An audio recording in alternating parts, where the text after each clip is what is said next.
நீங்கள் இன்னும் அரசியல் சூட்சுமத்தை புரிந்து கொள்ளவில்லை. நான் கூட்டணி எதுவும் போகிறாரா திமுக போல? கிட்டத்தட்ட அதான் மீனிங் இருக்கு. தம்பி விஜய் அழைத்து கொண்டிருந்தார், விஜய் சீண்டவே இல்லை. கரெக்டா?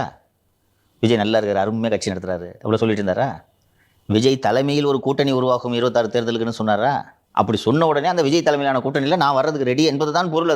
அதுக்கு விஜய் தரப்பிலிருந்து அழைப்பு வந்திருக்க வேண்டும். நான் கூட விஜய்க்கு அரசியல் தெரியல, சும்மா காட்டியும் புந்து குட்டையை குழப்பணும், பண்ணாமல் விட்டுட்டாங்கன்னு சொன்னேன். விஜய் தரப்பிலிருந்து அழைப்பு இல்லை. ஒன்றாச்சா? சரி, இந்த எடப்பாடி பழனிசாமியை விமர்சனம் பண்ணி முதல்வராக ஏற்றுக்க மாட்டேன்னு சொல்லி அதன் மூலம் என்டிஏ கூட்டணியில் ஒரு அழுத்தத்தை ஏற்படுத்தலாம் என்று நினைத்தார். இவரை கண்டுகொள்ளவில்லை. ரெண்டாச்சா? அண்ணாமலை தனி கட்சி தொடங்குவார், அவர் தலைமையில் நாம் ஒரு அணியை அமைச்சு ஒரு அமௌண்ட்டை தேத்துவோம் என்று திட்டமிட்டார். அதுவும் மண்ணலி போட்டாங்க. ரைட்டா?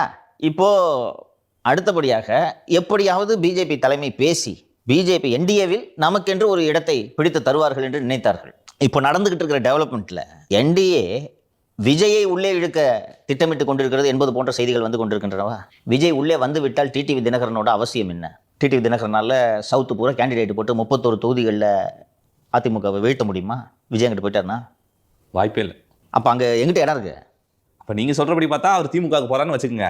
அம்மா மக்கள் முன்னேற்ற கழகம்னு வச்சுக்கிட்டு திமுக கூட வச்சா கட்சியே நாளைக்கு இருக்காதே சார். இருக்காது, வேற என்ன வழி இல்லை.